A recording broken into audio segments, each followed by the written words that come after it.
Welcome back, ladies and gentlemen. It's another great day to discuss other people's excellence. I'm unforgettable one himself, Mr. Brett Carroll, and I'm just a guy that likes BSN at work. All right, the trade deadline has come and gone, and we are here to break it all down. Um, this wasn't this is just one of the best plays I've ever seen, so that's why this image is here. Got nothing to do with the trade deadline, but yeah. So we're gonna break it all down. So let's get into it. We don't need to dilly dally anymore.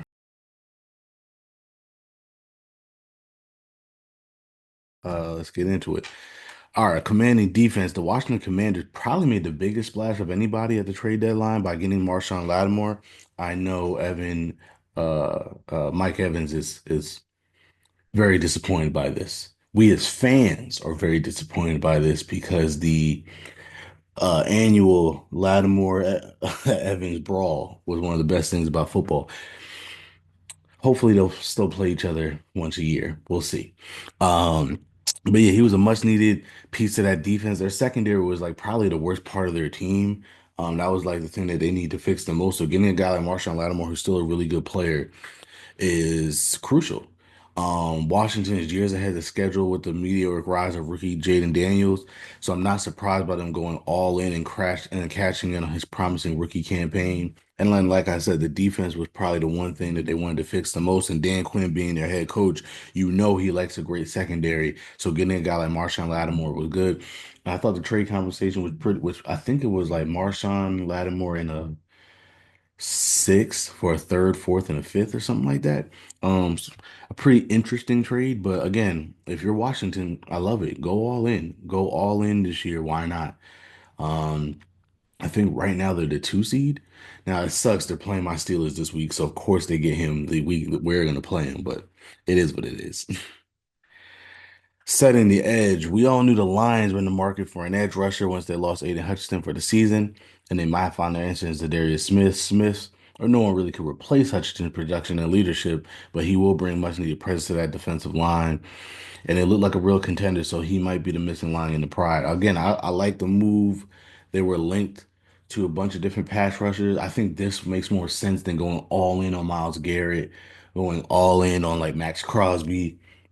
This is something more in their wheelhouse where it's like a move that doesn't break the bank, but still get a really good player, a really good complementary player. And then if they can keep him past this year, they need a second edge rusher across from Aiden Hutchinson anyway. So he would be a great complementary piece for them.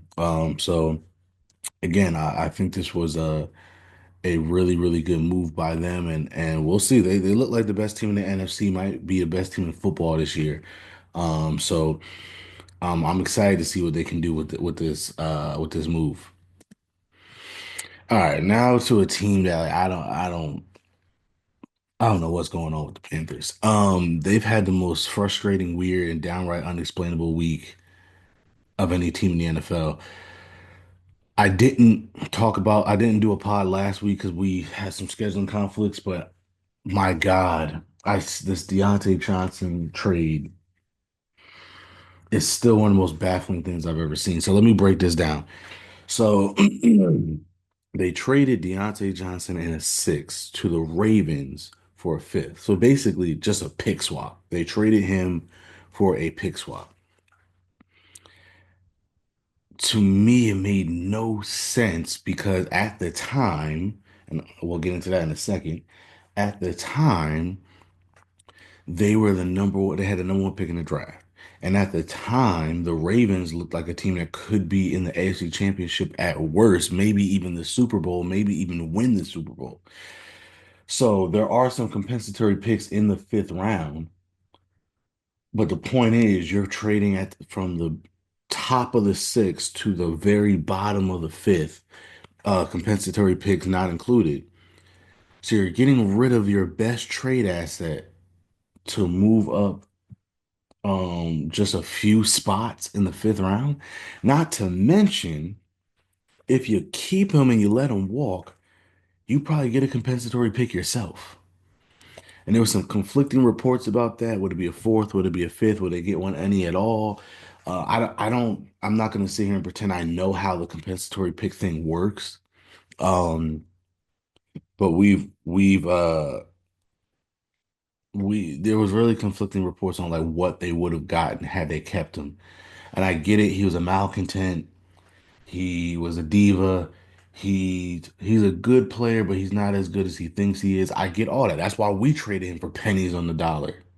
To you guys. I get it. And I'm gonna get to that later because the Steelers made a trade. But still, it just didn't make any sense when you think about uh what you need. This is a team that needs a lot of assets, a lot of draft capital, and you traded him away to a team that's probably going to be a top contender. And the only thing you did was move up maybe 10, 15 spots in the draft. That makes no sense. You could have traded him to, there was a lot of teams that needed receivers that would have been willing to pay more for him. And if not, if this was the best you could do, it probably would have made more sense to just keep him and get a compensatory pick if you were able to get a compensatory pick for him. If he's not, if he's being a malcontent, don't play him. Who cares? The point is trading him for nothing when you need draft capital and draft assets makes no sense. But then you turn around and you beat the Saints. And I get it. I'm the one of the main ones. I always tell fans we got to take our bias out of it. The players want to win, the coaching staff wants to win. And if you're, especially when the Panthers, David Tepper has been known to get rid of people mid-season. He got rid of Frank Wright midway through his first season there with a rookie quarterback. So who's to say Dave Canales is even going to make it to next year, right? If you're the Panthers, you can't worry about getting a top draft pick. You got to try to win as many games as you can and evaluate your players as best as you can. It's easier to do that when they're playing well and you're winning games so you can see what you have and what you don't have. I get it. At the same time, it's hard for me to sit there and say that was a good win. Not only did you move all the way up to fourth, the Saints who you just beat are in front of you. Now, there's plenty of football left to be played. They play the Giants this Sunday in Germany. Um, that game will determine a lot. So it's still possible to get the first pick in the draft. They got to play the Saints again, obviously. Um, unless did they play the Saints week one? I don't remember. I don't know. Well, maybe they played the Saints. No, I don't think. No, I think they did play in week one. So, wow. So you don't even get a chance to lose to the Saints again. But yeah, the point is, yeah, they did. Yeah, that was a blowout. I remember that. Okay. Anyway, the point is, there's still plenty of games to be played. They're probably not going to win more than 3 games. So they'll probably still be a top five team regardless. But I do think that this is a team that desperately needs the number one pick so they could trade back. Not so they could, there's no Travis Hunter or whoever they would take at one is not going to save this football team. They need draft capital, they need draft assets. Having that number one pick and the ability to trade back, I thought was crucial for them. But whatever. So that happens. But then yesterday they trade Jonathan Mingo for a fourth round pick.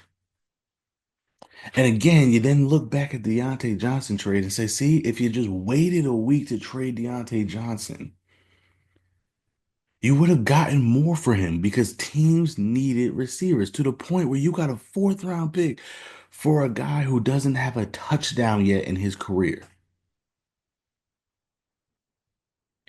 Like, if you're gonna spin it, you could say, well, he's only in his second year and he was a high second round draft pick, so the potential's all there, and any team trading for him could see the potential and da da da da da. Sure, you can spin it as to, well, they weren't even gonna trade him unless they got something crazy for him in return.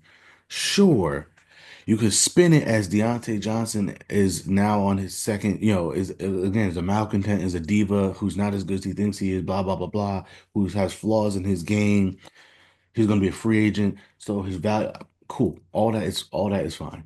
The point of the matter is, we saw a lot of receivers get way more in compensation than Deontay Johnson, and Deontay Johnson is probably a better receiver than most of them. At the end of the day, you getting a fourth round pick for Jonathan Mingo just shows how terrible the Deontay Johnson trade was.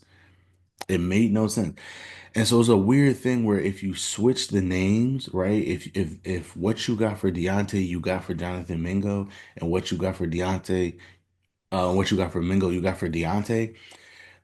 Obviously, I feel better about it because that makes more sense for a Jonathan Mingo trade than Deontay Johnson trade. But to me, that says to me, like, no, that's even more. So it's one of those things like, okay, they cancel each other out, right? But to me, it's like, no, it makes me even more mad about the Deontay Johnson trade because, again, this team cannot afford to keep taking missteps with their trades. They didn't get fair compensation for Brian Burns. They didn't get fair compensation for Deontay Johnson. And it's one of those weird things where it's like you can't keep flip-flopping on these trades. Like you gotta have consistently good trade value because this team needs a lot of stuff. They need a lot of draft picks. They can't keep messing around with how they trade. They can't get a good trade here and it's offset by a god-awful trade somewhere else. You know what I mean? Like they can't keep playing in the margins like that. They got to do better. So I just don't know what they're doing in Charlotte and why they can't decide if they're going to be a competent or organization or a complete cluster, you know what, on a daily basis. Like they don't know what they want to be. Do we want to be the worst team in football, or do we want to be a competent organization? They wake up every day and they just flip a coin on how they want to operate. Because there's no way you're telling me that's all you got for Deontay Johnson. I'm sorry. I don't care how much of a malcontent he is. And that's another thing. Miss me with the culture. Oh, they're setting the culture. Oh my God, I hate that. You're a two-win football team, dude. You're a two-win football team. What's best for the organization is not to sell off malcontents for nothing to prove a point.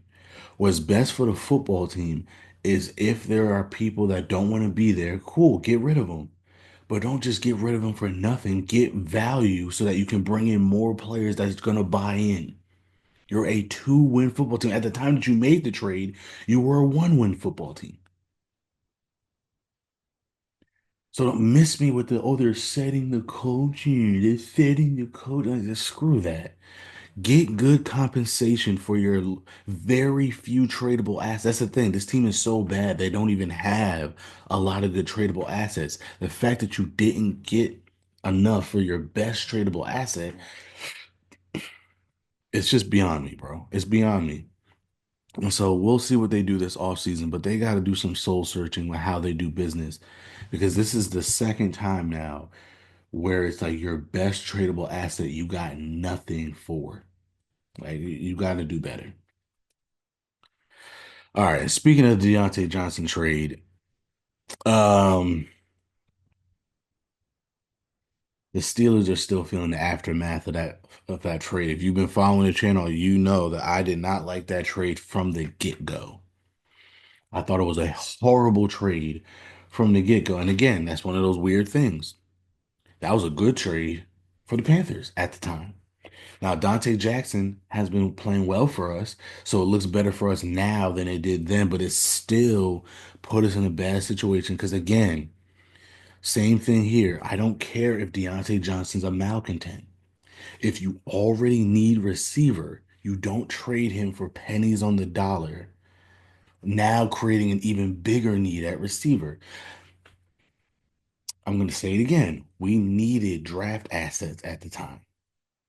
Trading him away for a pick swap and a guy that they were going to cut anyway made no sense.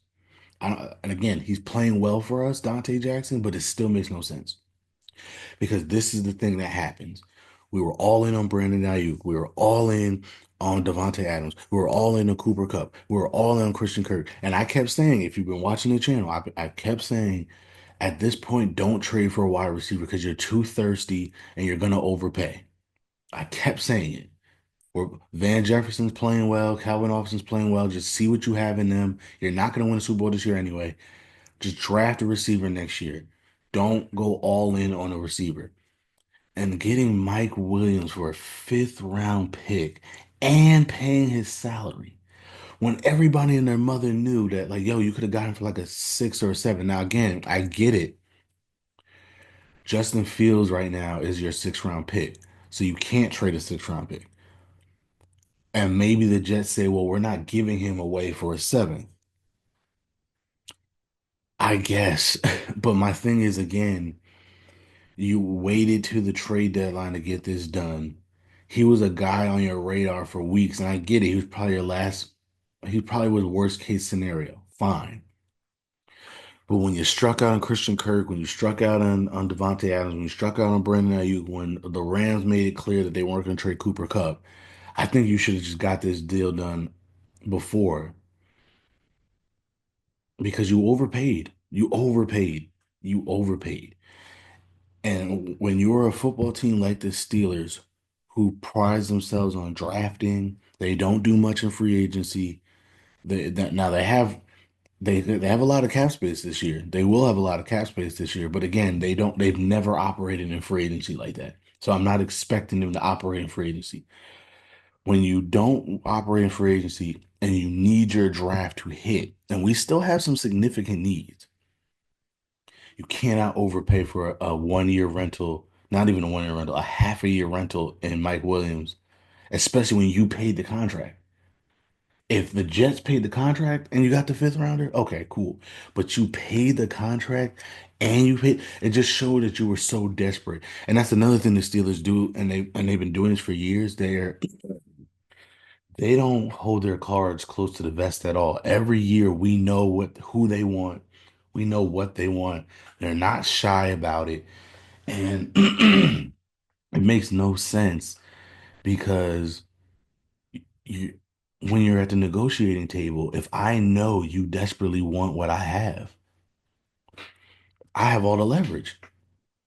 The fact that it was very clear that they've been super aggressive in trying to get a receiver, the fact that we've known for weeks that Mike Williams has been on the radar, and the fact that they waited till the trade deadline to get this done is why this thing happens where you overpay for a guy that the Jets were probably just willing to give away. To be honest with you, they probably were, if they would have done this trade a week or two ago, they probably would have said, yeah, if you pay the salary here, just give us a 7th round pick or maybe a 6th rounder next year. That's a much better deal than what they just did. So that's what I'm saying. The Deontay Johnson trade, I said it was a bad idea at the time, and we're still seeing the ramifications of it because they desperately need receivers. And to be fair to them, two things happened during the draft. One, all the receivers were basically gone by the time they picked at 50. AD Mitchell was the only guy left.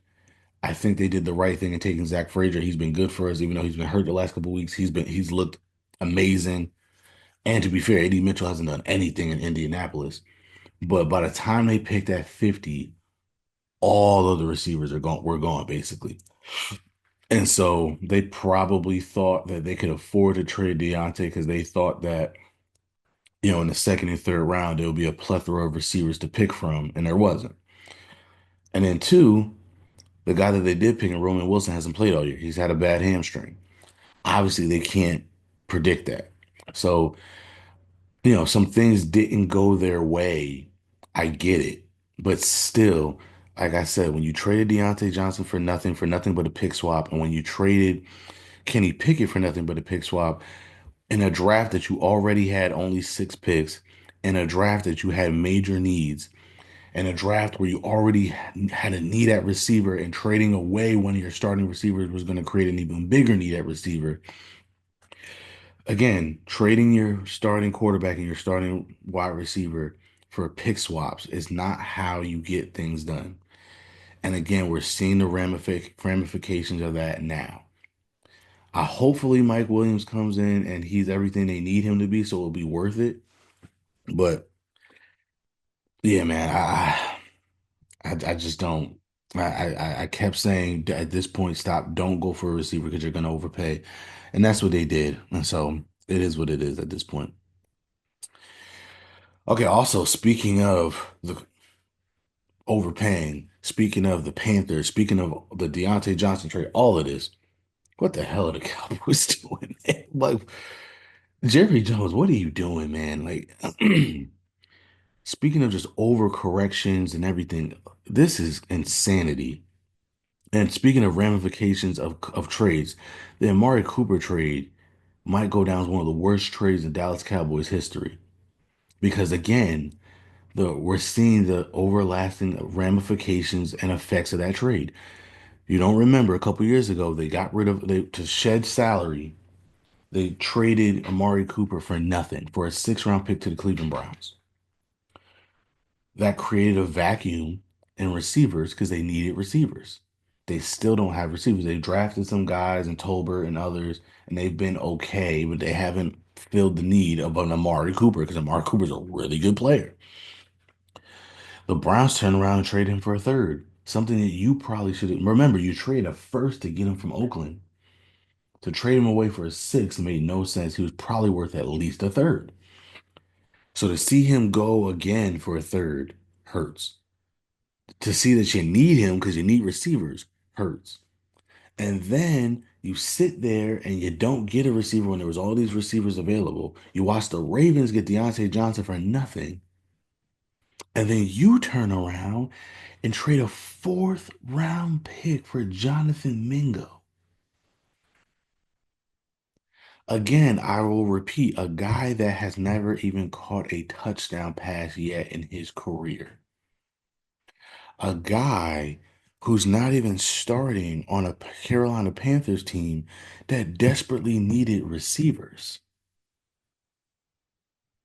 Hence why they got Deontay Johnson. Hence why they got Adam Thielen. Hence why they drafted Xavier Legette. Jonathan Mingo was a high second round pick who's not even starting for them. That's how bad he's been. And you trade a fourth round pick for him? And again, I understand he's still young. He was still a second round pick. This is still only his second year in the league, so there's still potential, potential, potential. I understand he still has a couple years left on his deal. Cool. You don't trade for the potential, you trade for what he's valued at now. He's not valued at a fourth round pick, bro. They still didn't get a running back. There was running backs available. Jerry Jones is just one like he's just one of those people like he tries to act like he knows what he's doing and he's in control and he's got this and this is all part of his plan. But then he does things where it's like, "Oh, you clearly don't know what you're doing. You clearly don't have a plan. You clearly do have a problem even though you don't want to admit it." Because this is an overcorrection for the ages. A fourth round pick. I'm sitting there saying, wow, why did we trade a fifth round pick for Mike Williams? You traded a fourth round pick for a guy who's not even proven. Just, I mean, I get again. I don't know what they're doing. Like again, would I be surprised if Jonathan Mingo plays better for them with a competent quarterback in Dak Prescott? I know he's hurt. I know he's gonna miss a couple weeks, but like whenever he gets back. And going forward, do I think Jonathan Mingo could be much better on the Cowboys than he was for the Panthers? Sure, sure. That still would not make it worth a fourth round pick. That's the point I'm making. You don't. That's what I'm saying. Same thing with the Deontay Johnson trade. Yeah, Dante Jackson's playing well for us, so it eases the pain a little bit, but it still does not negate the fact that that was a bad trade. That's the point. When you got when we're talking about the margins, like the election was today, right? And we know who won. We're talking about the margins. We're talking about the margins. She lost because in the margins she just wasn't making up those things. And I'm not trying to get political. I'm just saying it's the same thing here. When you're operating in the margins in a salary cap league and you have to perform well within the margins. If you get Jonathan Mingo and he's a great player for you, great. But if you get Jonathan Mingo and he's a great player for you, and you only trade a seventh round pick to get him, that's chef's kiss. That's what you want, right? You're bought low, low risk, high reward type of deal. This is a high risk, high reward type of deal because if he plays great for you, it still wasn't worth a fourth round pick because he was not worth a fourth round pick. And if he doesn't play well for you, if he's just not a good player, then you just wasted a fourth round pick. You see what I'm saying? It's operating within the margins, dog. It's operating within the margin. You now need This wasn't, oh, we're taking a flyer on Jonathan Mingo. You need this to work out now. I mean, come on, bro. It's I don't know what they're doing, man. I just really don't. And I feel bad for Cowboys fans at this point because this is getting sad to see. It really is. Like the way he's operating, it's like I feel like he's losing it a little bit. I really do. All right, other winners and losers. Cleveland, they did the right thing by not going on the fire sale. I know a lot of people said, "Oh, they should." I get it. They have a top. I think they right now, if the draft were to be today, they have the fifth pick in the draft. Cool. I get it. It's still a pretty good football team. They just need to get their quarterback situated, especially on defense. You don't trade Miles Garrett. You don't trade oh Lord, their corners, all the corners. They got good corners. You don't trade any of the corners. Um, you don't trade Nick Chubb. You don't sell off the rest of the team. Fix the offensive line, get a receiver, get a quarterback, and they should be fine. So I'm glad they didn't do the fire sale. That's the right thing to do. The Ravens, again, that getting Deontay Johnson for nothing is criminal. Is criminal. And again, I'm not saying as a Steelers fan, I'm mad that he went to the Ravens. As a Panthers fan, I'm mad that they gave him away for nothing. Even if you trade him to the Ravens, cool. Get better compensation for him. That's all I'm saying. The fact that they got Deontay Johnson for nothing is crazy to me. Because he could be depth.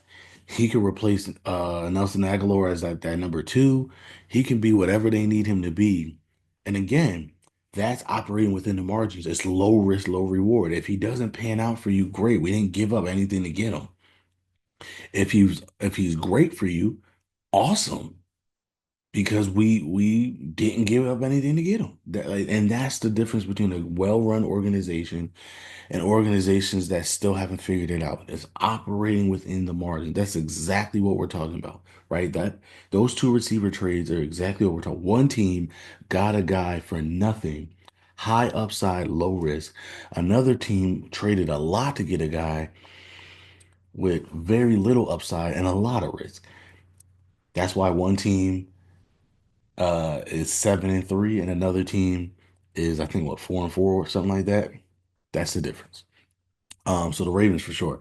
The Bills, I know it wasn't a trade deadline deal, but they still made a deal. Getting Mark Cooper was a massive win. He's going to help that team so much. He's a really good player. He makes everybody's job easier.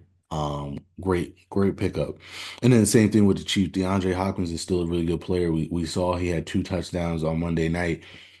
He's going to be awesome for them, especially once they get healthy. Oh my God. Look out. Look out for the Chiefs. This is the type of move that you needed to make. Um, I'm surprised they didn't do a little more in terms of like helping that offensive line and stuff like that, but I get it. I mean, they're undefeated. We can't question them too much. But they did what they needed to do to march ahead and try to get this three-peat. Um, The Panthers are a winner because they didn't do a full fire sale. They were another team that a lot of people thought, oh, are they just going to blow it up? Trade J.C. Horn, trade Derek Brown, trade who else would have traded? Bryce Young, trade all these pieces. I'm glad they didn't do that. Again, you're already rebuilding. Trading away the few young assets you have would have made no sense. Again, especially since I can't even trust that you're going to get good value for them. Maybe if you were killing it with these trades, maybe I say, hey, see what you can get for J.C. Horn, do it. Because that's the thing. J.C. Horn is probably their most tradable asset. He's a young corner who's really good, but he's also hasn't been healthy. So it's not like it's a slam dunk. Oh, you would have gotten like three first round picks for him or something like that. So it's like, don't trade him because I'm afraid of what you get. If you get him for a conditional third, I would be breaking my laptop because it's like, what are you doing? So again, I'm glad they didn't do the full fire sale. One, I don't think they need to do it. And two, I don't trust that they would have gotten good compensation for these guys. It'd probably been like what it is now. One trade would have been great, another trade would have been horrible, and they kind of offset each other. And it's like, dude, like, just I'm glad they kept their players. So those are the winners. Losers, the Falcons. I think like they could have done more. They're first place in the division. But they're kind of there's some chinks in the armor. The defense isn't that good. Um, I think they could have done more to try to figure something out. Tampa could again, they're kind of in that Falcons thing. They're fighting for first place in that division. Chris Godwin's out. Getting another receiver or something would have been great. There were receivers out there. They just didn't do it. Um, that would have made more sense.